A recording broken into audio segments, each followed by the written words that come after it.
6 o'clock, Rabbi Kesh will speak about anything he wants. So I'll leave it to him. But just to let you know, I had this incredible time with them and their community in Lagos. I spent Pesach with them about 3 years ago. 3 years ago. And it's wonderful that you're here, and it's apropos. The timing is perfect, because I'm trying to get these guys to get their minds out of the American rudder, gutter, not gutter, rudder. Yeah, and there's different ways of seeing reality, and there's different ways of seeing Jewish identity. And I think you'll bring an amazing perspective. But the floor will be yours. You speak it as you wish. Thank you. So, okay. So thank you. It's wonderful that you're here. Thank you. So now we have the great honor of having Jonathan Spire with us. Jonathan is a journalist and a Middle East analyst. I think he's one of the foremost experts on the region, on Iran, Hezbollah, and many other things. He's currently a research fellow at the Jerusalem Institute for Strategy and Security. He's a fellow at the Middle East Forum and a freelance security correspondent for the Jane's Information Group. Jonathan is also the author of The Days of the Fall, A Reporter's Journey in the Syria and Iraq Wars. So as an Israeli analyst, journalist, I guess with a British passport, he was hanging out with ISIS and other characters in Syria and other parts of the world. So a brave journalist. And if you think about it for a second, many of us have anxiety of how we are going to be perceived in our departments. And what will we get tenure, and what our students will think of us, and what does it mean to be Jewish and a Zionist and white and not white, and what privilege do we have, what privilege we don't have. And then there's this character hanging out with ISIS in Syria. Kind of puts things in perspective. Okay, so Jonathan's talk today, sorry, here we go. Oh, No, that's the second one. This one, there, Jonathan, okay, he's going to speak Lebanese Hezbollah, an example of anti-Semitic Shiite Islamist organization. Jonathan, the floor is yours. Thank you. Thank you for being here. Thank you for inviting me, Charles, and good afternoon to everybody. I hope you can hear me okay. So I've prepared this talk for you this afternoon for this session on, as Charles said, the subject of Hezbollah, say Lebanese Hezbollah. There is, of course, other Hezbollah organizations, but Lebanese Hezbollah as a case study of an anti-Semitic Shia Islamist group. And it's very interesting, as we'll go on to see, that the Islamist aspect, of course, is important in understanding Hezbollah's perspective on this, but the specific Shia Islamic aspect is very fascinating and unique as well in understanding the particular form, if we can put it that way, of anti-Jewish political and military thinking and organization, which is characterized by Lebanese Hezbollah. So let me get straight to it then and begin with a quote. And this is a quote from Hezbollah Secretary General, current Secretary General, which his name is Hassan Nasrallah, who probably you've all heard of. And he says the following: "But I'll tell you, among the signs and signals which guide us in the Islamic prophecies, and not only in the Jewish prophecies, is that this state of Israel will be established, and that the Jews will gather from all parts of the world into occupied Palestine, not in order to bring about the Antichrist and the end of the world, but rather that Allah, the glorified and most high, wants to save you from having to go to the ends of the world. For they have gathered in one place, and there the final and decisive battle will take place." Close quotes. This is Nasrallah speaking before an audience in Beirut in 2002. And much, as we'll go on to see, of Hezbollah's attitude toward the Jews may be discerned from this quote. This statement, and indeed the movement's outlook regarding the Jews, manages a kind of seamless combination of anti-Israeli and anti-Labrut, and bless you, anti-Israeli and anti-Jewish sentiment, in which the politicidal ambitions regarding Israel are frankly and unambiguously located within an anti-Jewish worldview. And this worldview, in turn, is theological and essentialist in nature. Israel is seen as iniquitous in its essence, not because it represents a deviation from Jewish doctrines or outlook, as in some other anti-Zionist formulations emerging from the Islamic Middle East have it, but rather because it is the realization of this essence, as foreseen, according to Nasrallah, in both Islamic and Jewish scripture. In this regard, and this I guess is the first specific point regarding Hezbollah's difference and uniqueness and interesting nature, in this regard, Hezbollah's anti-Semitism is quite separate from a notable strain in the West of anti-Semitic anti-Zionism, which seeks to argue for the inauthenticity of Israel and which dismisses modern Jewish or Israeli claims to commonality with ancient Israel as spurious or constructed. It's interesting to note, as an aside, the possible derivation of views of that kind from a sort of Christian supersessionist outlook, which regard the Jews as having completed their historic role and possessing no justifiable claim for continued communal existence.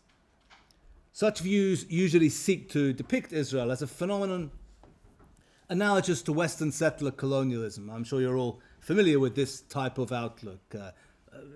Similar to Western settler colonialism, lacking any deep roots in Jewish history or any deep roots in the Levant region, and so on and so forth. Hezbollah makes no claims of this kind. Hezbollah's not there with that whole style. It does not regard Israel as a modern phenomenon, falsely claiming links to the ancient Jews for the purpose of justifying a settler colonial project. Rather, Lebanese Hezbollah pays Israel and Zionism the dubious compliment of locating it as an entirely authentic, historically and theologically rooted expression of the Jewish communal essence. And it then goes on to define this essence as entirely evil and nefarious in nature and destined to make war against the Islamic world until it is defeated by the latter. This vision, as we shall go on to see, lies at the root of Hezbollah's perception of the Jews and Israel. This view differs also from the usual formal declaration of Arab or Islamic anti-Zionism, according to which Jews, as a people of the book, Ahl al-Kitab, have a legitimate and respected place as a religious minority, but no national rights.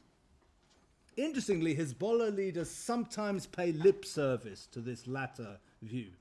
As we shall go on to see, one may locate various statements by Hezbollah spokesmen and leaders expressly denying accusations of anti-Jewish prejudice on the part of the movement, and rather declaring acceptance of the Jews as one of the peoples of the book, deserving of the right to a peaceful communal life under Islamic rule and to freedom of worship.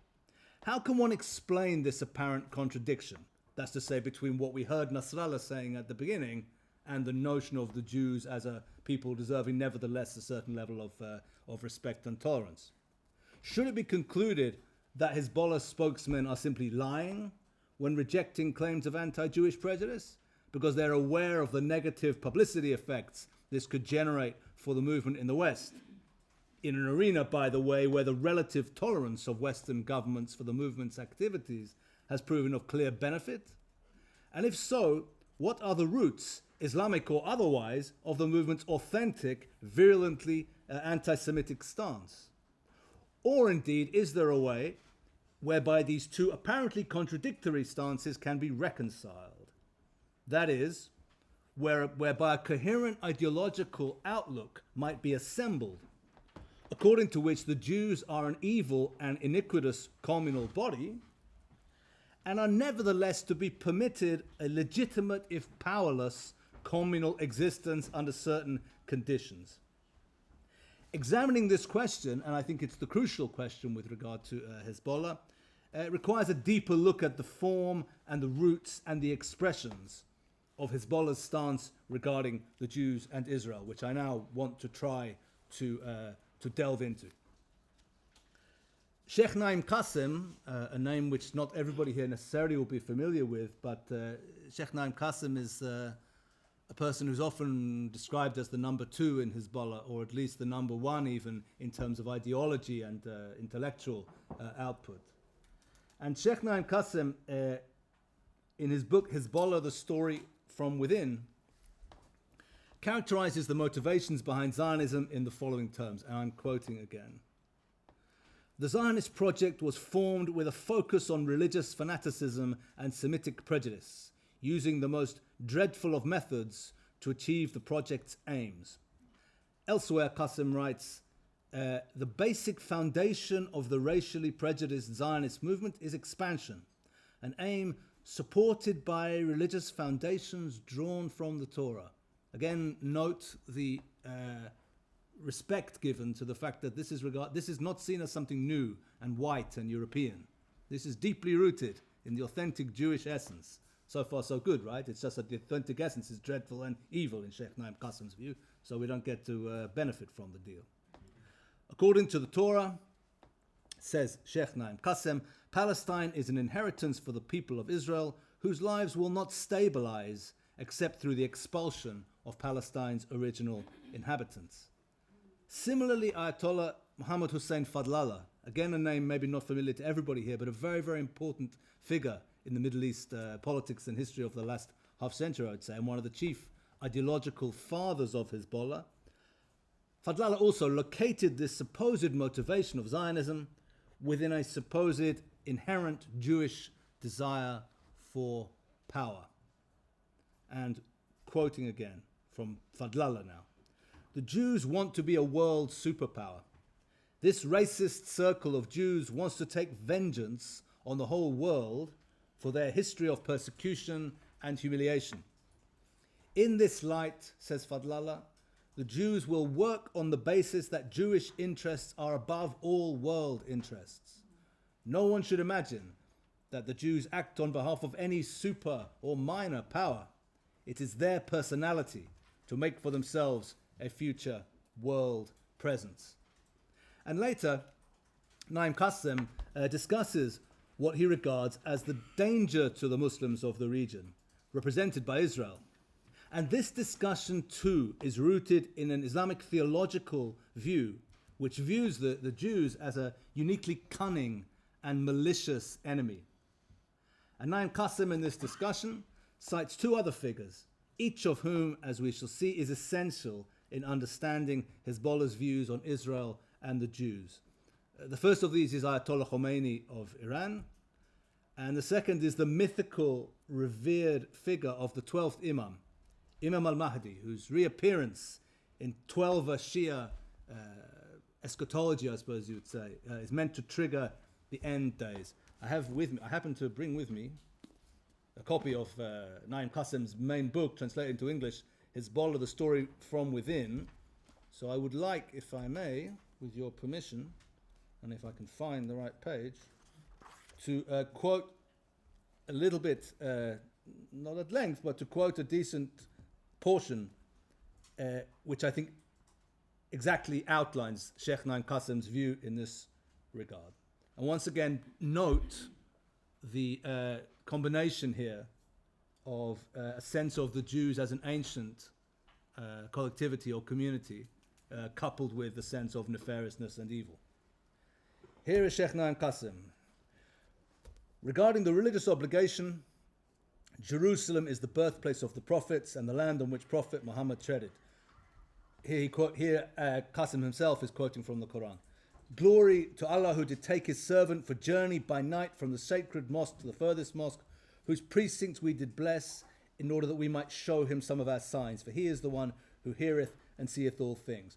You understand what this is referring to, of course. The furthest mosque is Al-Aqsa Mosque. This is the notion that in the Quran is already outlined, the fact that Al-Aqsa Mosque is located in Jerusalem. The furthest mosque is in Jerusalem. Very interesting for those of you who are students, or indeed some of you maybe are Muslims yourselves, you will know the fact that for Shia Muslims, traditionally Jerusalem was not of central importance. It was of much greater central importance to Sunni Muslims. But Sheikh Naim Qasim and the others in Hezbollah are introducing a notion of the centrality of Jerusalem for Shia Muslims. Sheikh Naim Qasim continues, it's not permissible to squander the land of Muslims or that which is sanctified. Rising to their defense and liberation is a natural obligation for which all Muslims are liable. As Imam Khomeini declared, and here he quotes Khomeini, the extortionist government of Israel, through its tendentious plans for Islamic nations and Muslims, represents a great danger. It is feared that confrontation may become impossible should Muslims show lassitude. Given that the danger is directed at the very essence of Islam, it is the duty of all Muslims, and specifically of Islamic states, to take the initiative for the obliteration of this pond of decay with all possible means, and not to decline the mujahideen any assistance towards this end. Mujahideen, everyone's familiar with the term, a person who makes jihad, of course. And here he quotes from a very crucial and central part of the Quran in terms of Hezbollah's thinking on this subject. And please, if it's of interest to you, this subject, listen carefully to this little quote. Qasim introduces it in the following way. Such danger has persisted and continues to manifest in destruction throughout our entire region, not to mention the pain we suffered as a result. We have been promised victory, for in God Almighty's words, and here he's quoting from the Quran, and we decreed for the children of Israel in the scripture, you verily will work corruption in the earth twice, and you will become great tyrants. So when the time for the first of the two came, we roused against you slaves of ours of great might, who ravaged your country, and it was a threat performed. And then we gave you once again your turn against them, and we aided you with wealth and children, and made you more in soldiery. If you do good, you do good for your own souls. If you do evil, it is for them in like manner. So when the time for the second of the judgments came, we roused against you others of our slaves, to ravage you and to enter the temple, even as they entered it the first time, and to lay waste all that they conquered with an utter wasting. It may be that your Lord will have mercy on you, but if you repeat the crime, we shall repeat the punishment. And we have appointed hell a dungeon for the disbelievers. This is a strong and powerful stuff, as you can, I'm sure, or as I hope you can hear. And it is also very located. Let's say once again, it's locating the notion of the destruction of the modern state of Israel in an ancient theology and eschatology. Just a last little quote from Sheikh Naim, and then we'll continue. Sheikh Naim Qasim talks also about Hezbollah. Here he has the basic statement of what this movement is in the eyes of its own adherents. He says, one sect of my people shall uphold their religion, conquer their enemy, and will never be harmed by any assailant except that which befalls them of distress and hardship, and they will remain as such until God's order comes unto them. When asked where this party is, the Prophet said, in Beit al-Maqdis, Jerusalem, and under its wings. And tradition also speaks of the appearance of the 12th Imam, Imam al-Mahdi, who will work to purify Jerusalem. Thus far then, with regard both to Sheikh Naim and therefore Hezbollah's view of Israel and the Jews, and its view of itself and its role in the supposed destruction of Israel. Here we have then the essential components of Hezbollah's view on this subject. An essential Jewish identity is seen as the causal factor behind Zionism and the establishment of Israel. The location of the understanding of this identity is in Islamic texts, and importantly, the location of the resistance to this entity, ending in its destruction, is placed in a specific 12 Shia eschatology. Thus far with regard to Sheikh Naim Qasim.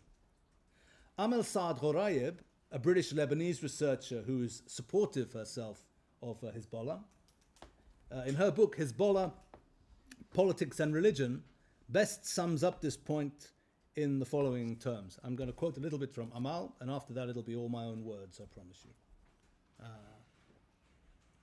Where are we? Yeah, I'm quoting Amal Saad Ghorayeb also, as maybe you can assume, because she herself is a supporter of Hezbollah, right? And she's a supporter and not an apologist, to her credit.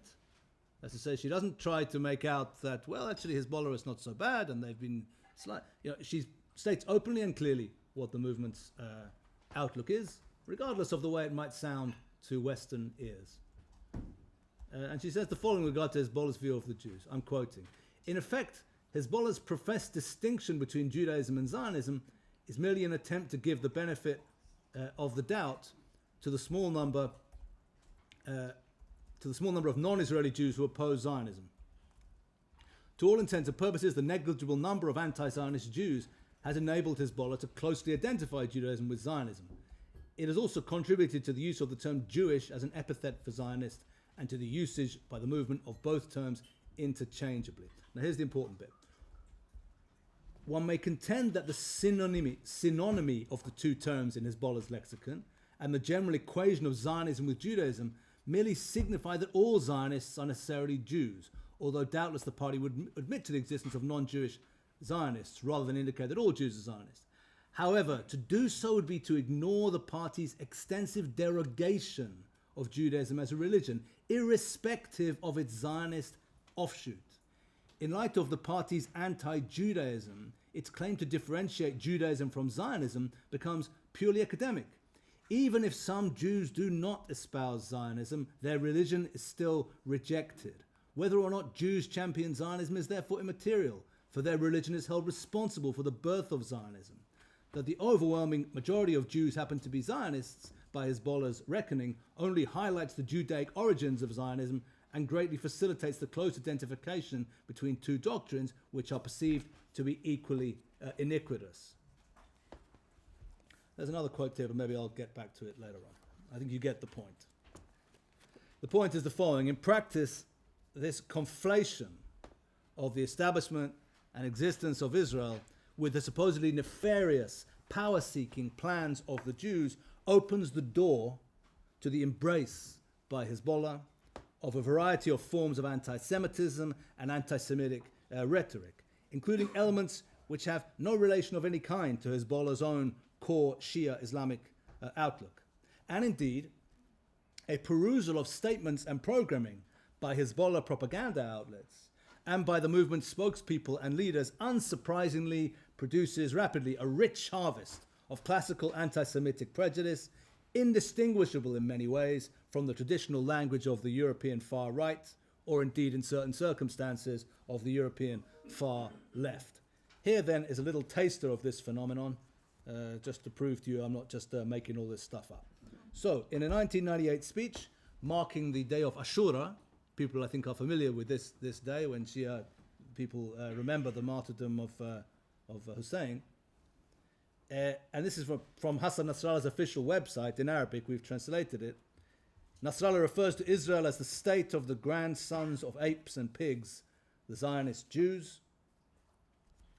And he goes on to make a statement which is probably the most famous statement by Nasrallah, which really, in a way, sealed the book on any claim that...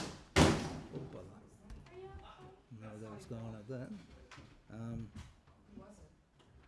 I think it's just somebody dropped some stuff. It's not to worry. Hopefully it's not Nasrallah coming in to take issue with my misquoting. So this quote is seen by many as establishing really the, or sealing the book rather, in any discussion regarding anti-Judaism versus anti-Zionism in the case of Hezbollah. And Nasrallah says the following briefly. If we searched the entire world for a person more cowardly, despicable, weak and feeble in psyche, mind, ideology and religion, we would not find anyone like the Jew. Notice, I do not say the Israeli. Thus says Nasrallah. He himself apparently was wishing to end any ambiguity in this regard. Hezbollah celebrates Holocaust denial too. Jews invented the legend of the Holocaust, says Nasrallah, on April 9th, 2000. And during an appearance on Al-Manar, the movement's main media channel on February 3rd of that year, Nasrallah called Europe's leading Holocaust denier at that time, Roger Giraudi, a name probably familiar to some people here, a great French philosopher. On February 23rd of that year, Nasrallah once again on Al-Manar praises another leading European Holocaust denier, one David Irving, native of these shores on which we are currently located, and he praises him for having denied the existence of gas chambers. One fatwa or religious edict issued by Iranian clerics even provides Lebanese Shia drug dealers with a theological basis for their business activities with Western consumers. It says the following: "We're making drugs for Satan, America and the Jews. If we cannot kill them with guns, so we'll kill them with drugs." And Nasrallah elsewhere describes Israel as, quoting again, "a few million vagabonds from all over the world brought together by their Talmud and Jewish fanaticism." Al-Manar TV, the movement's main propaganda outlet, is similarly a regular purveyor of openly anti-Jewish sentiment. Thus, in one 2002 broadcast quoted by US researcher Matthew Levitt, a guest informs viewers that, quoting, "there are Torah-based reasons for the Americans to use WMD. Therefore, it is essential that there be a world and Arab movement against this Torah-based project. This is a Torah-based plan to finish all Islam." And similarly, in another broadcast quoted by Levitt, Sheikh Taha al-Sabunji, a leading cleric in northern Lebanon, warned in April 2002 that Judaism was, quote, "a project against all humanity." He also denied the premise on which, according to him at least, Hezbollah officials had recently begun to rely on, namely that Zionism is separate from Judaism. He says, "There's no such thing as Zionism, there is only Judaism. Zionism is a legend, a myth." In 2004, Al-Manar famously at the time, it's a few years ago now, aired a series in Arabic called Al-Shatat, which means the diaspora, which included the concept of the blood libel. In the relevant scene, a Jewish rabbi plots to find a Christian child to sacrifice, and the chosen boy begs for mercy, addressing one of the Jews by name, and has his throat slit and his blood collected for the making of Pesach matzah. Of course, you're familiar with the blood libel. Hezbollah's anti-Semitism also parlays modern-day conspiracy theories. Less than a week after 9/11, an Al-Manar broadcast posited that Israelis and Jews were complicit in the attacks. By this account, some 4,000 Jews survived the attacks because Israeli intelligence warned them in time of the disaster and they didn't go into work on September 11th. And similarly, Hezbollah leaders alternately deny the Holocaust, which we already saw, or claim that the Jews themselves intentionally incited it. In 1998, Mohammed Raad, the head of Hezbollah's political council, said, I'm quoting, "From what we know of the Jews, their tricks and their deceptions, we do not think it unlikely that they partook in the planning of the Holocaust. At a minimum, they prepared the foreground which incited the Nazis to the Holocaust killings so they could serve their settlement project in Palestine." Again, some of these arguments you're probably familiar with from other sources. This is downstream from the theology, so to speak, which we discussed earlier. And in a certain sense, once you get downstream from the theology, then Hezbollah can meet up with some of the other more familiar claims regarding Israel and Zionism. Hezbollah's anti-Semitism also sometimes achieves the quality of farce. As an example, in 2014, Al-Manar aired a program claiming that Jews had themselves invented a number of Hollywood movies and even Hollywood itself in order to subversively insert Jewish superiority into American and thence global culture. And Al-Manar says, here I'm quoting, "Because Jews felt rejected by real American society, they tried to change society's opinion of them by inventing cinematic characters that would serve as role models." And she goes on to cite the example of Superman, who, in her opinion at least, only fitted into society, we all know the story of Superman, of course, by taking on the pathetic persona, this is what this lady says, of Clark Kent. I don't think it's fair to say Clark Kent is pathetic, but no, this is Al-Manar. According to the narrator, the Jews, through the figure of Clark Kent, slyly imply that their weak public face or exterior hides their true superhuman identity. Hollywood, she continues, is a Jewish invention that changed the way Americans view America. Undoubtedly, the goal was to take over the greatest superpower in the world. This to Western ears, of course, sounds somewhat ridiculous. But it's worth remembering, I mean, joking or humor aside, that the Arabic-speaking world is a milieu in which anti-Jewish prejudice is normative and mainstream. As the late Bernard Lewis put it, the societal norm for attitudes towards Jews in the Arab world resembles that of pre-1939 Europe. So much of the evidence recorded here would be regarded as unremarkable in contemporary mainstream Arab discourse among both friends of Hezbollah and its opponents. This doesn't in any way lessen, of course, the openly and blatantly anti-Semitic nature of this content. And the examples quoted in previous minutes exhaustively are just a small sample, but it does show the extent to which this is mainstream. This is not departing in many ways from mainstream discourse in the Arabic-speaking world. I know this morning you were discussing the Abraham Accords, and certainly there's much to be encouraged, to find encouraging, finally, in terms of some of the actions that UAE and others are taking in this regard. But for most of our lives, for many years, this type of discussion has been mainstream. In this regard, it's important, I think, now to introduce another element into the Hezbollah mix. And this is the traditional emphasis in Shia Islam, specifically, of the issue of ritual purity. In Hebrew, we say tohar, right? Tohar, tahor, pure.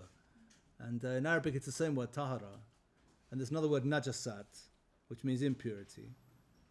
And among strict Shia Muslims, non-Muslims were included in the list of unclean things, contact with which produced a state of ritual impurity in Muslims, along with such substances and creatures as wine and pigs and carrion and fecal matter and so on. And Iranian Shia authorities were traditionally extremely strict in this regard. As a result, in the early 19th century, restrictive rules were imposed on Jews, preventing them, for example, from going out of their houses when it was raining, on the assumption that their impurities would be passed on to Muslims through the water. By the early 20th century, such practices were falling into decline. Possible, by the way, and this is a little bit of a theological aside, but it's possible some observers or writers consider that these practices entered Shia Islam by way of Zoroastrianism, that they have their roots, as I say, in pagan and pre-monotheistic beliefs. Certainly they're unknown to mainstream Sunni Islam. This is very specific to Shia Islam. As I said, they declined for a while. Those of you, or those of us who have met people from Shia communities also in Pakistan, also in Iran, will be familiar maybe with some of this type of thinking. But the important point for us to note for the sake of our discussion this afternoon is that these notions have been revived very strongly by Khomeini and the Islamic Revolution in Iran. In a widely circulated book on the subject, Khomeini included unbelievers in a list of items he deemed unclean. He included also carrion, wine, beer, urine, and a number of other phenomena. Which means that the Iranian Shia Islamist milieu, which has revived such notions and brought them back into circulation, if we can put it that way, is the one in which Hezbollah is a part. So this context should also be taken into account when considering the movement's attitude to Jews. I mentioned those with knowledge of Shia communities can be aware of this. Let me just give a short anecdote from a friend of mine in Israel whose father is from Baghdad, and who told the story that when his father was a young boy in Baghdad prior to the destruction of that, or the departure of that community in 1951, his father took him to the market in Baghdad, and the boy, as his father then was with his father, my friend's grandfather, and a trader who was a Shia trader of fruit said to my friend's grandfather, his father's father, why do you let your son touch these fruit, these dates? Now I have to throw away the whole box. You know I have to throw away the whole box now because the kid touched them. Why did you let him touch them?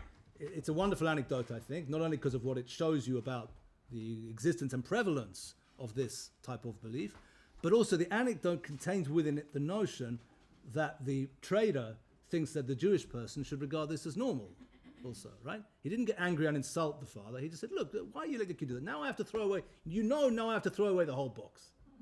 Whereas the ritual impurity of Jews is taken as a given, in which Jews themselves are expected to understand it as much as non-Jews. With all this, however, all this strangeness, it's also the case, nevertheless, that there are statements of some kind in which Hezbollah leaders have spoken of Jews as people of the book, who should have a recognized, if inferior, position in the properly ordered Islamic society, which is Hezbollah's goal. Thus, 30th November 2009, while reading the party's new political manifesto, Nasrallah says, "Our problem with the Israelis is not that they are Jews, but that they are occupiers who are raping our land and holy places." And again, in a pro-Palestinian convention in Beirut in 2005, Hezbollah representative in the parliament, Abdullah Qusara, says, quote, "Hezbollah has never been against religions. Hezbollah supports all religions. It supports interfaith dialogue." Hey, my grandmother was in interfaith. It supports interfaith dialogue noch. Yeah, Hezbollah is for interfaith dialogue. There we are. No problem with any religion. Hezbollah considers Zionism to be the enemy, not the Jews as a people or a religion. Even, here we are, a comment on the recent project for the rebuilding of the Magen Avram synagogue in Beirut, which some people may be familiar with. Hussein Rahal, a spokesman for Hezbollah, says the group supports the restoration of the synagogue. "We respect," he says, "the Jewish religion just like we do Christianity. The Jews have always lived among us. We have an issue with Israel's occupation of land." Once again, then we come back to the central question, how to explain this discrepancy. Amal Saad Horaib, who we met before, the British-Lebanese Hezbollah supporting researcher, does this by noting, I think quite simply and quite smartly, that the form of coexistence advocated by Hezbollah is of a particular minimal kind. In an interview with a Hezbollah official, she concludes the movement is, and I'm quoting, "compelled to abide by the dictates of Islamic jurisprudence and to recognize the Jews as a people of the book, who, despite their demonization in the Quran, cannot be the subject of jihad on that account alone." And she and Fayyad discussed the concept of, in Arabic they call it al-tasakun al-barid, cold cohabitation, whereby the Jews would be left to live in peace, because the conflict between the Jews and Islam is essentially ideological as opposed to existential, as in the case of Zionism. However, there will be no normalization with them. This, in contrast, by the way, to the rival concept of Tayush al-Mushtarak, joint coexistence, which the movement supports with regard to Christians. Does this then solve the contradiction? Have we reached the solution? Jews are to be accepted, but nevertheless kept outside and kept inferior, because on the one hand, while they may be demons, nevertheless Scripture requires us to not entirely remove them. I would suggest that it doesn't do so entirely. And that's because this picture, according to which a Jewish collectivity stripped of political and military capacities and therefore rendered harmless, would subsequently be left alone to practice its rituals, leaves out one element, final element, which I want to discuss, very prevalent in the theology both of Hezbollah and of the larger Iranian and pro-Iranian Shia Islamist world of which it is a part. And that is the eschatological or end of days element. In the quote of Nasrallah, which I read at the beginning, it should be noted this is not merely a generalized call for the destruction of the Jews, rather it is outlining a very specific end times scenario. Let me just find the quote again. I won't trouble you by reading all of it again, but just so we remember what we were talking about. But I'll tell you, among the signs and signals which guide us, you remember he said in the Islamic prophecies, is this state of Israel will be established, and the Jews will gather from all parts of the world, not to bring about the Antichrist, but rather that Allah wants to save you from having to go to the ends of the earth, for they've gathered in one place, and there the final and decisive battle will take place. Right? Remember I read that out at the beginning. So what end times scenario is Nasrallah discussing here? It is the scenario according to which the 12th Imam, or Imam Mahdi, returns to earth, and in 12 or Imami Shiism, there is a focus on this figure of the 12th Imam, Muhammad al-Mahdi, who tradition claims disappeared or went into occultation in the year 873. And the notion is that the Mahdi's return will result in a series of battles between the Mahdi himself and his forces and a figure called Abu Sufyan, who is identified as an Arab ruler hostile to the Mahdi. And then finally, after Abu Sufyan is defeated, with the Dajjal, the deceiver or Antichrist, often associated with the West or with Israel in contemporary Shia Islamist writing. And the Mahdi will be victorious, and he will then establish a messianic state encompassing the world. I'm quoting now from a writer called David Cook in a 2011 essay entitled Messianism in the Shiite Crescent. Cook says the following: the Dajjal, or Antichrist, is another key figure in the apocalyptic literature. And since the Dajjal is said to be a Jew, contemporary writers often use this figure to inject anti-Semitic conspiracy thinking into mainstream apocalyptic writings. The Dajjal was virtually absent in traditional Shiite writings, though nowadays the figure is gaining more and more prominence in contemporary Shiite apocalyptic materials.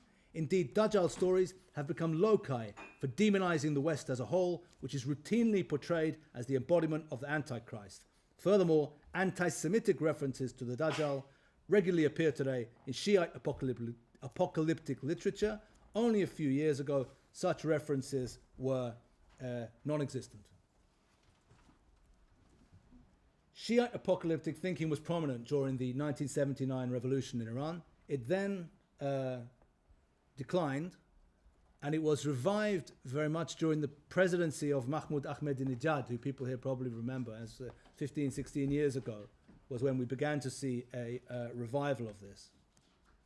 And Cook says, as Cook again, while Shiite Islam has always possessed an elaborate literature concerning the Mahdi, never before had this literature been as copious, publicly available, detailed, or socially explosive as it is today. Hezbollah routinely utilizes tropes that are traditionally Shiite, and the movement traditionally placed fairly little evidence, or emphasis rather, on the issue of the Mahdi, and this began to change about 15 years ago, when a flood of books about the Mahdi began to spring from the popular presses of Beirut.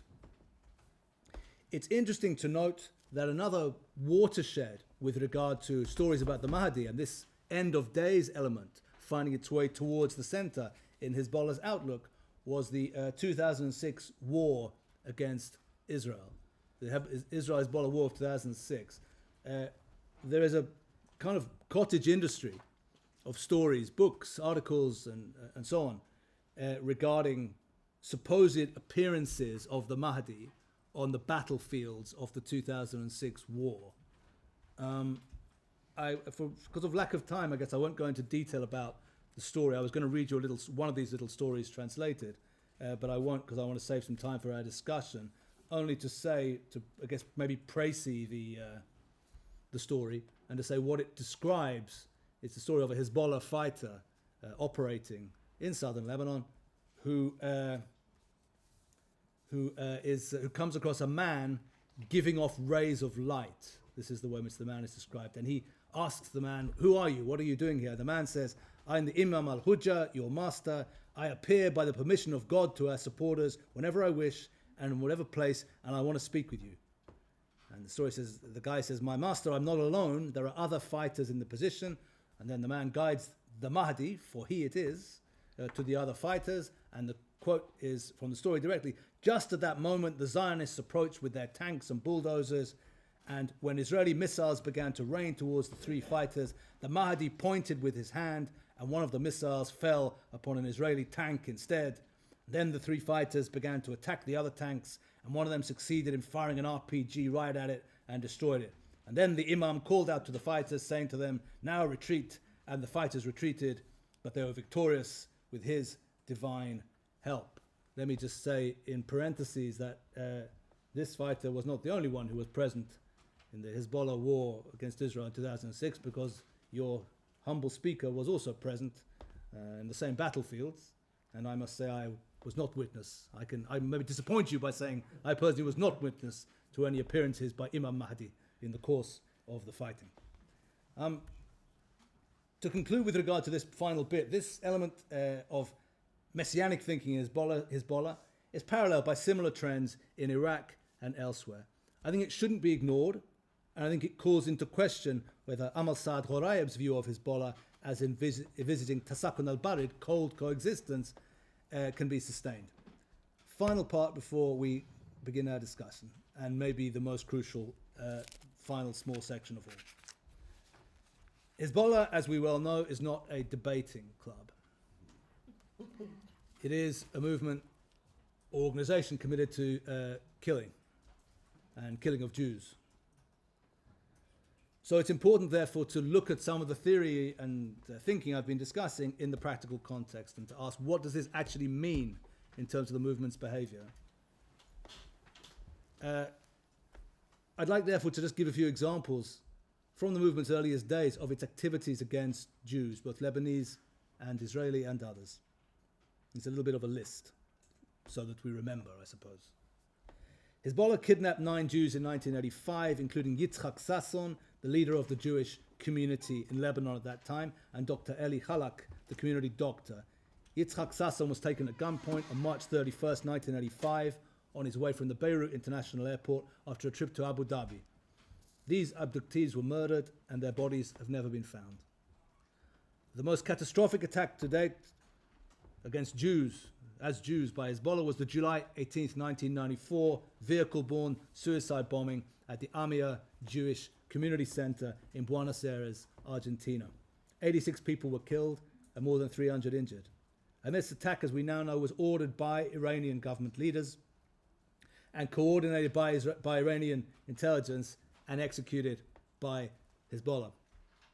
While choosing targets abroad, Hezbollah operatives routinely undertake hostile reconnaissance against Jewish individuals and community locations worldwide, including in Europe, including in Britain.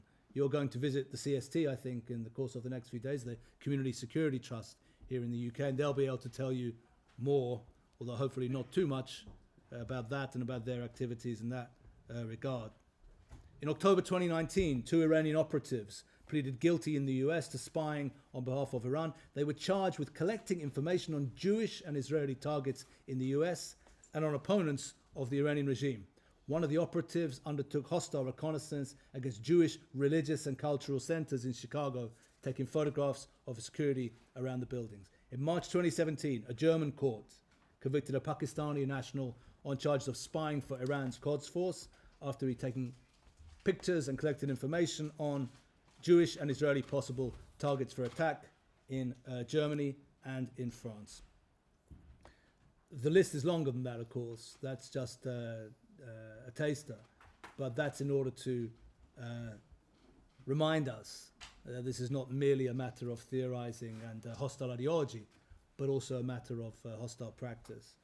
To sum up then and to conclude, the Lebanese Hezbollah organization adheres to an ideology which has at its core a version of anti-Zionism which is inherently anti-Jewish, locating what it regards as the criminal nature of Zionism and Israel in what it sees as the uniquely evil and iniquitous nature of the Jews. And while on an ideological level this version of anti-Semitism may differ from other contemporary versions of both anti-Zionism and anti-Semitism, in practice this ideological formulation is accompanied by the adoption of the movement of more familiar tropes of modern anti-Semitism, including, as we saw, Holocaust denial.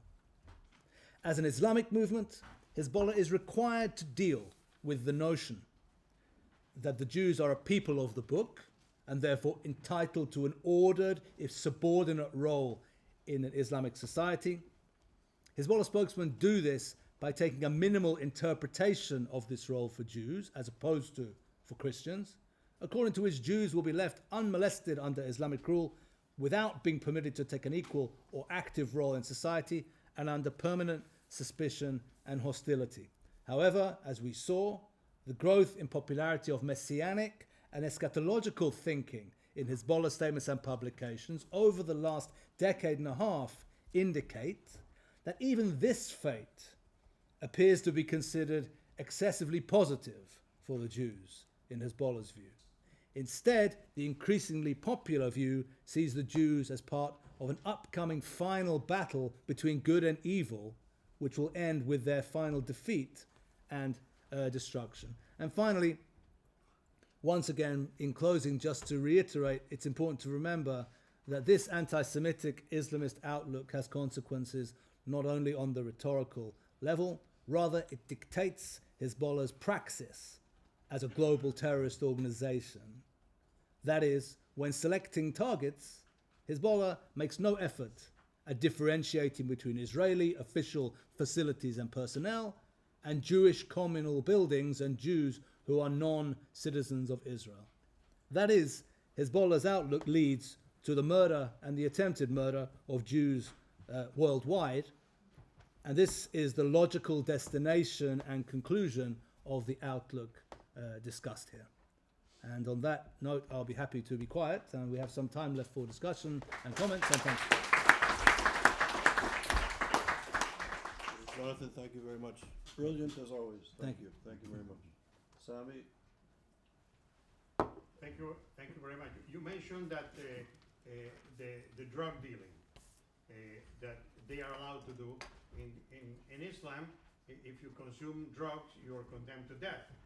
But you can poison somebody else if it's an infidel. Mm-hmm. That goes to why Hezbollah has partnered with the drug cartels in Latin America, okay, in order to poison many people, including Americans. They are dealing in fentanyl also, yes. So they are partners on the killing of 100,000 Americans. But there's another subject on terrorism on American soil. In 2006, Hezbollah planned to blow up JFK Airport. Mm-hmm. Okay, and those plotters were condemned to life in prison. A couple of them are still in prison in Brooklyn. Now, this is a dangerous thing to the United States. Mm-hmm. It's not just a danger to Israel over there. It's a danger to the United States. It's there. Why isn't the United States, even though they have condemned it and done many things, why haven't they actually gone to war, for example, on Hezbollah? That Hezbollah has already declared war on the United States. Yeah, well, it's a good question. First of all, good number of points. I mean, first of all, with regard to the issue of drugs, it's worth pointing out, certainly in Islam, their use and their sale is forbidden. It's a fact that Hezbollah, and not only Hezbollah, but also Iran and the Syrian regime, the regime of Bashar Assad, those three partners in particular are engaged together, not only in drug smuggling and sales in the United States, you mentioned, it's correct, but also in the Middle East itself. Captagon specifically, sale of Captagon, is an absolutely crucial economic component for the Syrian regime and for Hezbollah in gaining income for the purchase of weapons. And the fascinating thing is that these drugs are being sold mainly in the Gulf. That's say mainly to Muslims, Sunni Muslims, but mainly to Muslims. The drugs are produced in Lebanon, transported from Syria into Jordan, and then down into the Gulf. And this is one of the most central sources of income for these organizations today. And new information we're discovering shows us the extent of cooperation in this regard. It's Hezbollah and Assad together, but the operation is controlled by the Iranians. So it's a very important point, and you're absolutely right. With regard to the United States, and why does it not wish to go to war with Hezbollah? Well, it's a very good way of putting it, because of course, Hezbollah has already gone to war with the United States. That's to say, for I think everybody from the United States here, I think there are quite a number of people from the United States here, will be familiar with the killing by Hezbollah of over 200 United States Marines in 1983 in southern Lebanon. As they, the most deadly terror attack that Hezbollah has carried out until today, was carried out not against Israelis, not against Jews, not against civilians, but against members of the United States Marine Corps. So Hezbollah has already declared war.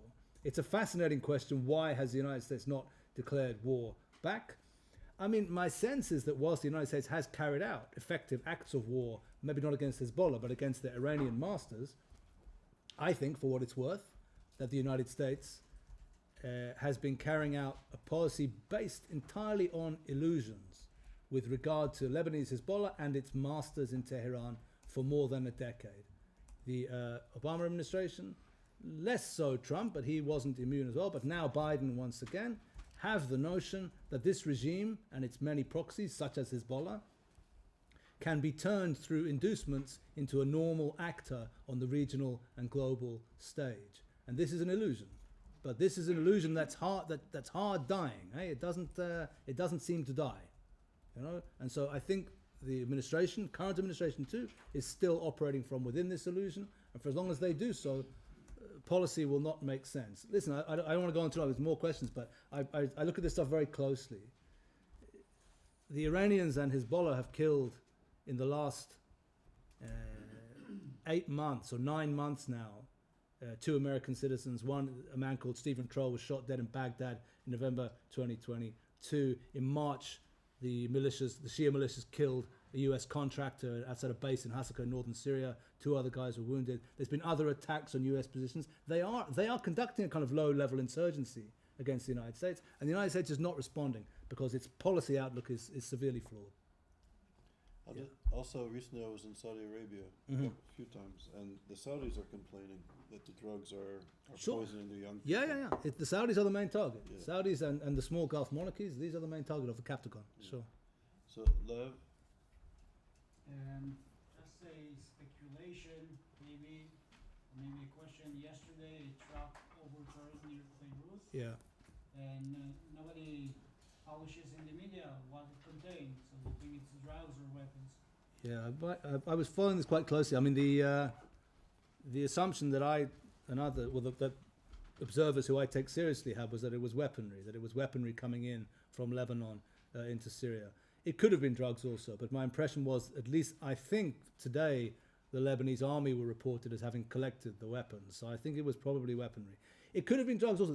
This, by the way, raises a fascinating point. First of all, not everyone may be familiar with this incident. It's a very important incident, also because of the fact of the truck itself and the fact that it was overturned and probably contained weapons, and also because there was a shootout following the turning over of the truck between local Christian villagers. As you know, everybody in Lebanon has weaponry. Not everybody has a fully fledged army like Hezbollah has, but everybody has weaponry. And the Christians brought their rifles and brought to this truck. They had a shootout with the Hezbollah people. 2 people were killed. 1 Christian guy was killed, and 1 Hezbollah man was wounded and died later on in the hospital. This is significant too. It shows that the Christians know what their country is being used for, and they don't like it. And when they can, they try to act against it, even with their limited capacities. From what I hear, it was weapons. But let's say it could have been drugs too. This raises an important point which I want to make, and which I didn't make before, and I'd like to make it now, thanks to your question. Also for Israelis among us today, something to consider. Everybody knows that the Captagon is traveling across the Syrian-Jordanian border and then down to the Gulf. And it crosses the Syrian-Jordanian border with the full cooperation of the Syrian border guard and with the involvement of Syrian official units, such as we know the 4th Armored Division and the Air Force Intelligence Directorate, in cooperation with Lebanese Hezbollah and the Iranians. This is a smuggling route, and we know that drugs travel down it. Nobody has reported, and we don't know, that weapons are traveling down it. But if you think about it logically for a moment, it is very, very likely that weaponry is traveling down this way too. Why not? If you have a smuggling route and everything is good and you work with the border guards and you're taking drugs, why not take weaponry too? There is great concern in Israel at the mass of weaponry which is finding its way into the West Bank and which is finding its way to the militias in the northern part of the West Bank, specifically Jenin and Nablus. It would not surprise me at all, let me put it that way, if later on we were to find out that one of the ways that weaponry is entering Jordan before it exits Jordan is via the same route that drugs are entering. And if so, the implications are very worrying indeed, and we should be thinking very carefully about that. John? First of all, Jonathan, thank you so much for such an illustrative presentation. Most welcome. I just wanted to ask and go back to Al-Manar briefly, because it's not the first time I've heard the name come up. Avi Jorish wrote an article in 2004 about Al-Manar, which really kind of opened up the subject, and within that he reports that their broadcasts are viewed by more than 10 million people around the Islamic and wider world every day. Obviously your presentation concludes with a brief address about Islamist kind of reconnaissance like operations that are happening in Western countries on Jewish targets. But I'm sure that maybe you could also speculate on, I don't think they necessarily represent all Muslims around the world and also all Islamists. I wouldn't say that you necessarily represent them. So obviously the last 20 years have been momentous in terms of the Islamic world relationship with Israel and its relationship itself. So would you say that figure of 10 million people viewing per day on Al-Manar and similar anti-Semitic broadcasts, would you say that their viewership has increased or decreased? What year was Avi Jorish's article? Remind me, please. Published in 2004. Yeah, so this is not based on research I've done into Al-Manar viewing figures, but it is based on observation of the rising and declining fortunes of Hezbollah in terms of its popularity in the Arab world. I would imagine that those figures would have increased in 2 or 3 years following 2004. Why? Because in the 2006 war, Hezbollah was able to convincingly present itself to masses of people in the Arabic-speaking world as a force that was confronting Israel and the IDF. And I would say that those figures almost certainly have then precipitously declined. And the reason is because Hezbollah, and not only Hezbollah, but Ahmadinejad, who was president of Iran at that time, and Nasrallah, rose to great heights of popularity at that moment of 2006. And then when the Arab Spring began, after 2010, 2011, and specifically when the revolution and civil war in Syria began, then they suffered a massive decline in legitimacy and popularity. Why? Because then they were revealed as defenders actually of a sectarian Shia minority outlook against popular movement led by Sunni Arab Muslims.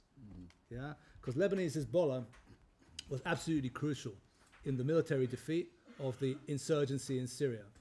And the insurgency in Syria was, of course, had at its root a popular uprising by an overwhelmingly Sunni Arab Muslim population.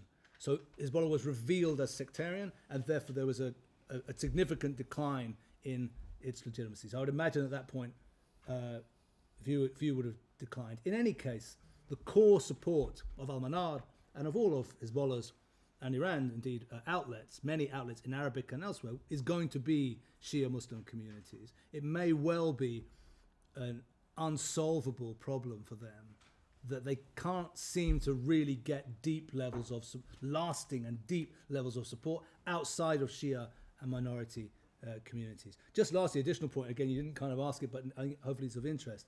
You know that Al-Manar does not have correspondence in Israel, but other pro-Hezbollah channels are allowed to operate. There's a channel called Al-Mayadeen. It's a more recent creation of the same crowd. And Al-Mayadeen has a correspondent in Israel. It's something, in my view, absolutely ridiculous that, you know, when there's a terror attack or when there's demonstrations against judicial reform, one of the talking heads that you can see is a person from Al-Mayadeen. Usually, by the way, the person is an Arab citizen of Israel. It's not like someone who's come down across the mountains or something. But still, the notion that these kind of organizations are allowed to operate freely is, in my opinion, something quite ridiculous. I say that as a journalist who, as Charles intimated at the beginning, you know, I had to make all kinds of efforts, as an Israeli dual citizen, to work in Iraq and Syria. So I'm a little bit jealous and annoyed of the fact that Al-Mayadeen correspondent can happily live in Tel Aviv and work his way freely. Anyway. Thanks a lot. Sure. I was just wondering if there are other impediments except Hezbollah between Israel and Lebanon. So my question is, if there was no Lebanon, how would have been the relations between Lebanon and Israel today? If there was no Hezbollah, you wanted to say. Yeah. Is there any other problem? Well, of course, the problem is deeper, because the problem between Israel and Lebanon was born with the arrival of Palestinian organizations to Lebanon following their expulsion from Jordan in the late 1960s and early 1970s. And then it was the creation of a kind of de facto PLO sovereignty in southern Lebanon. They used to call it Fatah land, by the Fatah organization of Arafat at that time. The creation of that de facto sovereignty, and then the use of that soil against Israel by launching off Katyusha missiles against Israel in the 1970s and 80s, which precipitated then Israel's invasion of Lebanon. And this invasion and the, in my opinion, very foolish decision after the invasion to just kind of stay in southern Lebanon, not entirely clear to me why Israel chose not just to come back to the international border, but it didn't. This enabled the Islamic Revolutionary Guards Corps to enter Lebanon in 1982 and to begin to recruit young Shia from southern Lebanon into its frameworks. It's a very important point to note that there is no long historic dispute or hostility between Israel and the Shia people of southern Lebanon. Actually, on the contrary, during the period, or the earlier period, there's been much cross-pollination across the borders and common economic activity and so on. But the events of late 70s, early 80s, and the efforts by the Iranians enabled this organization to then be created and turned into a very powerful instrument against Israel. My view, therefore, would tend to be that had Hezbollah and had Iran not established Hezbollah, it is likely that by now there would probably be a kind of uneasy coexistence between Israel and Lebanon. I would suspect that the Palestinian presence and the difficulties between Muslims and Christians there, which is much deeper rooted than just Hezbollah, might well prevent Lebanon from making peace with Israel formally. But it is very unlikely that there would today be, I would say, a situation of de facto war of the kind that there is. So that's how I would answer the question. And let me just add by saying that among elements of the Lebanese population, not only the Christians, there is and has been quite strong desire for coexistence and normalization with Israel. Famously, everybody knows, or many people know, certainly Israelis know, the story of Israel's romance with the Ktaib movement of the Jumayils, the Maronite Christian political movement and militia. But more recently, and this is something I have personal experience of, the March 14th movement, which emerged as a kind of early example of Arab Spring, I would say, the movement of Saad Hariri, mostly Sunni Muslim movement close to the Gulf. These guys also, if they'd had a chance, would have happily normalized with Israel. I visited Beirut on a number of occasions and I knew some of these people. Unfortunately, in 2008, the matter of force was put to the test between them and Hezbollah, and they were, of course, completely defeated by Hezbollah, and after that they ceased to be relevant. But there are strands in Lebanese society, undoubtedly, who would be very happy to have normalization with Israel if they got the chance. Carolyn. Thank you, Jonathan, very much. Very Sure. informative and interesting. Thanks. I wanted to ask, like, you didn't share a lot of their expressions of current days, but like more of like older times. And I wonder, so I hear a lot people who would count as pro-Palestinians and anti-Zionists seeing Hezbollah and Hamas as freedom fighters. So I just wonder, what are your thoughts regarding this, and in what way do you think you brought up like and explained the different understanding of their anti-Zionism or anti-Semitism? In what way do you think they actually influence the public opinion about anti-Semitism and relationship to Israel and Jewish people? Yeah, it's a fascinating question. Yeah, you're right that many of the early quotes were from some time ago. Towards the end of the talk, my last one is from 2020. Yeah, sure. No, I'm not, but this is a fair point. Look, with regard to people who regard them as freedom fighters, what can we do? I mean, you just have to bring the information which I've brought in the course of this talk is not something which I invented myself. This is all easily examined, easily checked, easily sourced.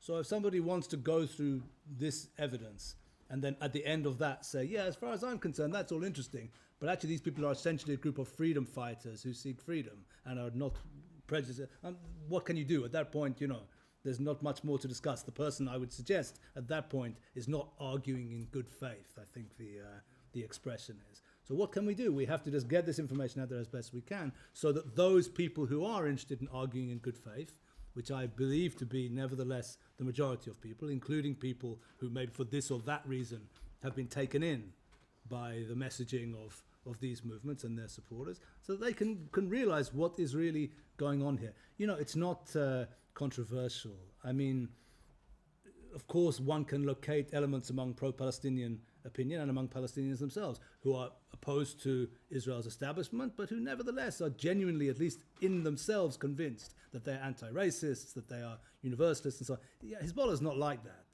Even, we saw in the course of the talk, even Amal Saad Ghorayeb, who is herself a supporter of Hezbollah, she supports this movement, yeah? Will say, absolutely, of course it's an anti-Jewish movement, an anti-Judaic movement. It's really not controversial. So one simply needs to get the information out there. As regarding the last very fascinating bit of your question where you asked, and what impact does this have? I must tell you that my impression is that it has, from the narrow point of view of information campaigning, or I mean of hearts and minds, so to speak, which is what you ask about, from our point of view, it has a very positive effect, actually. That is to say, from the narrow point of view of Israeli information campaigning, the fact that more and more of the enemy are actually Islamists today, as opposed to people who pretend to be universalists and liberals and leftists or whatever, actually is a good thing. It's not a good thing if you have to fight them, because fighting is not nice, huh?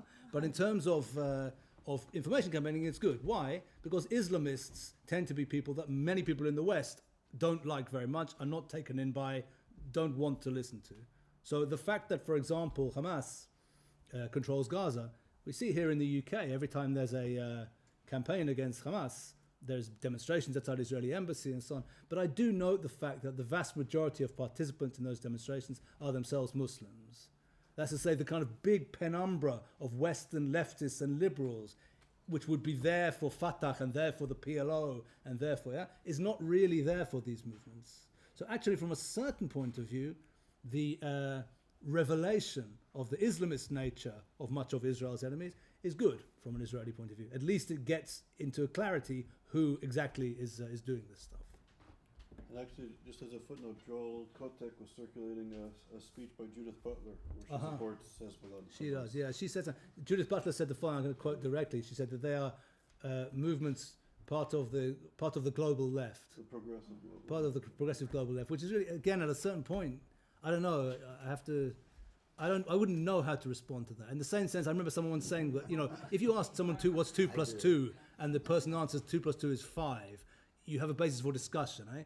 But if you ask what's 2 plus 2, and the person says 2 plus 2 is 5,054, you're like, okay, with this, apparently we have no basis for communication. And this kind of statement, to me, as a student of this stuff, is along those lines. Yeah. Marilyn. Yeah, I'd like to follow up on Sami's comment and ask if you could identify perhaps or give a thumbnail version of what you feel are the key moments or the key events by which Hezbollah becomes an external phenomenon as well, not necessarily focused just on Israel. Mm-hmm. Hamia bombing being one of the main points, but the U.S., other cases in the U.S. How does that happen? What occurred historically so that this also becomes an external phenomenon? It's an interesting question. So in terms of other occurrences, I mean, we have, of course, also the attempt or the plan to kill then Saudi Ambassador Adel Jubeir in Washington, D.C. in a restaurant, I believe in 2009, 2010. There's a number of these specific incidents we can point to. And also here in the UK, we don't even have to go all the way across the Atlantic. Also, for example, if you remember just a couple of years ago, the discovery of large consignment of ammonium held in a house in North London.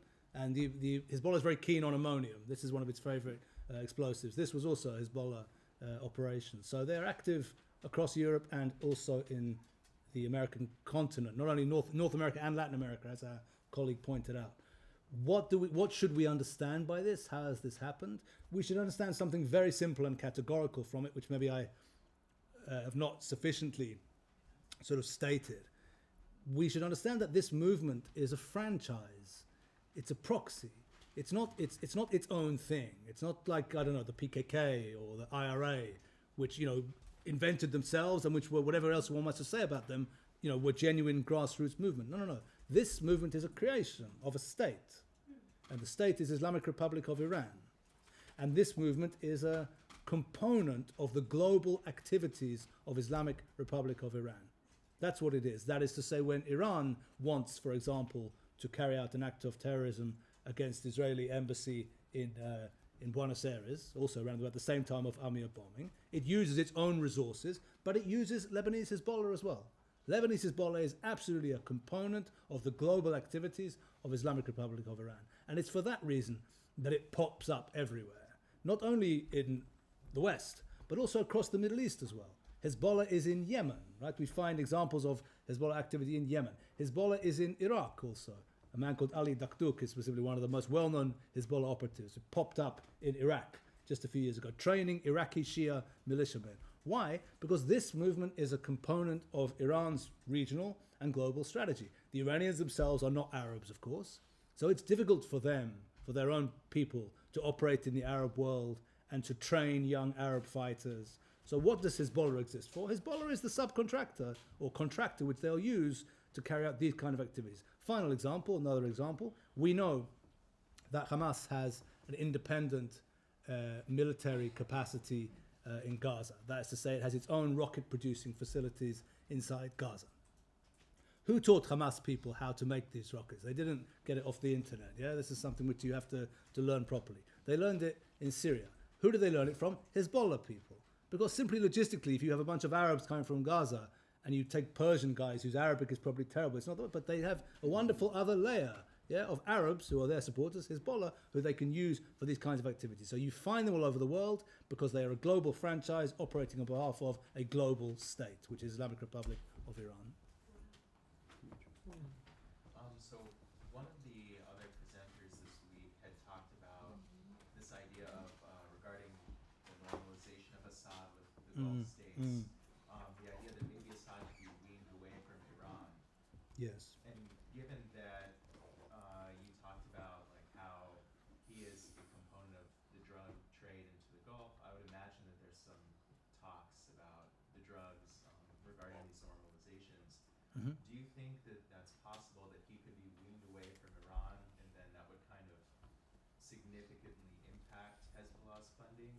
And also, like, I know that Jordan has been having discussions with Assad himself about smuggling drugs across the border. So how does that factor into your predictions about their financial resources in the future? Yeah, thanks. Firstly, with regard to what the Gulfis want, undoubtedly one of the reasons for UAE, which was the first one to hurry towards normalizing with Assad, and they were the first. Bahrain and Saudi Arabia, of course, have followed. Bahrain soon afterwards and Saudi Arabia very recently.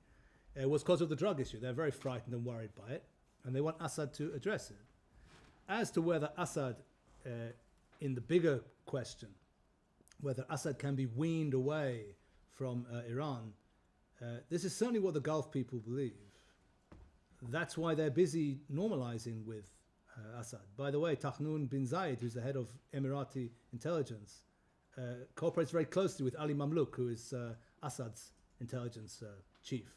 As I say, on practical cooperation on the ground, they're working together. I must tell you, I regard it as a complete illusion. I regard it as policy absolutely not based in reality. And I'll tell you why. I won't go on and on. I could talk about this for half an hour. First of all, I have an article in Jerusalem Post tomorrow on this exact subject, so I ask you to take a look at that. But in short, let me say the following. Assad, even if he wanted to expel the Iranians from Syria, would not be able to. Because what the Iranians do in other countries, what they did first of all in Lebanon, that's where the prototype happened back in 1982, and what they've been doing in Iraq now also for a decade and a half, and what they're doing in Syria as well.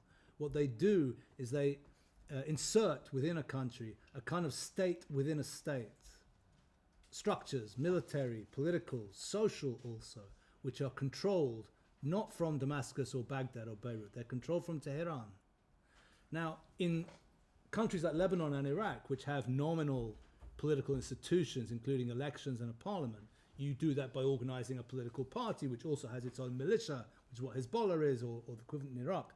Syria doesn't have, of course, even nominal representative institutions. It's a family-run dictatorship. Somebody in Syria wants to say it's the Assad family farm. One Syrian told me that. That's probably the best description, right? So there you don't have to pretend to stand for parliament. So Iran has to adapt its methods to that different context. But adapt them, it has. In the course of the last 10 years, Iran has created independent militias of its own on Syrian soil, recruiting from Syrians. It has also brought in its militias, the Fatemiyun and Zainabiyun and Imam Ali brigades and Lebanese Hezbollah onto Syrian soil. It has also, and this is the most crucial point, it has also established within the Syrian state structures organizations that are under its own control. There's a thing which they have called the National Defense Forces, which was created by the late Qasem Soleimani, inside the Syrian army specifically, but actually answering to Iran. They also have created areas of the country in which they're bringing in settlers, so to speak, Shia, who they're bringing in from Iraq and elsewhere to populate the area, in houses confiscated from Sunnis who left in the course of the war. So we're talking about a comprehensive, deep process of transformation inside Syria. Bashar Assad is not in control of this. Even if Bashar Assad wanted to give an order tomorrow and say, I want you guys out, he doesn't have the capacity to do so. This is a crucial point, I think, to understand, because it undermines the whole notion, which many in the Gulf and some also in Israel have, that, hey, we should strengthen Bashar Assad because then Bashar Assad can push the Iranians out. No, he cannot. And the end result of strengthening him will simply be that he'll then be re-legitimized, the air will return to his tires, and if you're Israel and you want to carry on bombing the Iranian project inside Syria, hey, try doing so when Assad's been totally normalized and he's coming to meet the King of England and President Biden. Then try bombing Damascus every other week and see what happens. Jalal, do you want to say something? I will Okay. take this moment. You talked about normalization, and I heard you say there were strains of people, Lebanese, Hezbollah, who would like to normalize with Israel, right? Not Hezbollah, but Lebanese, yes. Lebanese. Yes. Right. Yeah. And so, in your words, and by the way, I want to thank you for just illustrating as you gave us a picture, which, at the beginning of your speech. But in your words, what does normalization look like? And who wins or loses? Who has to give up if these relations were to be normalized? Yeah, well, I mean, with regard to Lebanon specifically, in a way, the answer is kind of simple because there isn't really any serious territorial claims between the countries. I mean, Hezbollah tries to claim there's a thing about what they call the Shaba farms, but or we call Haldov, this small mountainous area. But this is really, they created that because they wanted to keep some kind of reason. Most Lebanese don't care about that. So there's no real border issue. The border is Israel withdrew. Israel occupied southern Lebanon for 15 years, withdrew in May 2000 to the what we call the Blue Line, the UN demarcated border. So there isn't really territorial dispute, which means, in my view, that if the right people, if the Iran-controlled forces in Lebanon were sufficiently weakened, it would be quite easy to normalize between Israel and Lebanon. I'm one of the kind of relatively few citizens of Israel who spent quite a bit of time in Lebanon. I don't mean as a soldier, lots of Israelis have done that, but I mean as a civilian and as a journalist. And you probably don't need to be told, but I can tell fellow Israelis that Beirut, is a remarkably similar city to Tel Aviv in lots of ways. Beirut has, at its best, the same appetite for life and the same Mediterranean energy, and the same fascinating mixture of East and West. Not the same mixture. We have one mixture of East and West. They have another one, but it's still a fascinating mix. Yeah. So there's so much synergy actually between Israel and Lebanon that if this issue, which I regard as not a native-born Lebanese issue, it's an Iranian implant and an Assad implant issue, could be removed, I think you could have normalization very quickly. I mean, frankly, as I said during the talk, I mean, when I visited Beirut back before 2008 to visit friends from March 14th movement, people close to Saad Hariri and others, there was a lot of hope at that time. People really believed, after they threw the Syrians out in 2005, if you remember, they really believed, there's a chance to make some kind of new new country, and there are many people in Lebanon who have the mentality of the Abraham Accords, if one could put it that way. The problem which they have, and we said it to them then as well, I personally said it to them then as well, is that they don't have muscle. And unfortunately, it's not nice, but it's just a fact, especially in our region. You can't just have good intentions and want to be an entrepreneur and want to have free economic activity. You have to have muscle to defend from bad people. And the people who have muscle in Lebanon, unfortunately, is Hezbollah. And that's why they run it. But that's why they ruin the country as well. You know, the fact that they can run the country by holding force, but then they ruin the economy. Why has Lebanon defaulted on its national debt now since 2019? Why can Lebanese not take their dollars out of the country? Because of Hezbollah mismanagement of the economy and withdrawal of Gulf support. So there's plenty inside Lebanon that's very positive. And the problem is, frankly, it is subject to a hostile occupation today. And it's not Israeli occupation. It is Iranian and Hezbollah occupation, in my view. So we're running short on time, but Jalal and then Daniel, very concise questions, and then we'll wrap it up. Yeah. So in the previous Arab League meeting in Algeria last year, end of last year, Algeria called this meeting the Arab Brotherhood, or the how we call it, trying to get the brothers together, right? It was a total failure because Saudi Arabia wanted to host this meeting, right? They did. And Morocco was invited as well, right, to accept that Syria. So all these countries, there was an amazing actually movement between the foreign ministers going forth back to Riyadh. And they could draft, right, a treaty that is so complex that all the parties had something against Iran in the region, so they could reach, right? And one of the movements from here, Iran, was that they tried to reconcile with certain countries. Morocco was part of it. Morocco said no, because Morocco was denying the return of Syria as long as Hezbollah was training the separatists from Algeria. But they said, I think that it would work, right? Why? Because this is like building house of cards treaty. We will just try to close all the gaps from all the sides to the Syrian regime to welcome them back. If one of these countries, this is the complexity of this treaty, to accept them back, if one of the countries have proofs, and of course we may ask proofs like you have Israel with American Secret Service, and so I think it will work at a certain stage, right, to get back Syria, right? And for Lebanon, for Hezbollah, I would take a more radical stand in there, and I am not really hopeful for Lebanon to come back as a country, and I'm really sorry for that, but I hope for them to collapse completely. This collapse will leave Hezbollah just alone, will be exposed. That will allow, I don't know, hopefully the international community to see the cancer growing there and maybe get rid of it for once for all. Yeah, well, so we've got to the second thing, just very briefly. I tend to agree, and I think it's a problem that Western and US and European policy is not there, because what's happening is that Western assistance to Lebanon, to the Lebanese armed forces, and so on, is actually assisting a state which, in fact, is run by Hezbollah. And it's a problem. And it was a problem, for example, I think with Israel, when Israel was agreed to enter this gas deal last year, demarcation of border, under the pressure from the Europeans at that time, and with plenty of internal Israeli support too. But it's based on an illusion. Actually, it was a gift which was given to Hezbollah. And I think we're now paying the price with this Hezbollah activity close to the border, because they saw, okay, it worked in the Mediterranean Sea, it can work on the border as well. Yes, I agree. So Daniel, very briefly, because we're over time. All right. Could you elaborate on the Shia-Sunni divide and what opportunities this provides to Israel?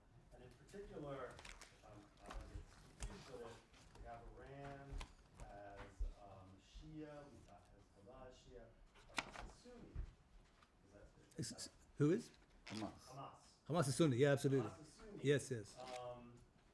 We've got a Saudi Arabia who views Shia Iran as an enemy, and is providing a possible alliance there. So generally, I'd like to hear what you have to say, but also specifically how Hezbollah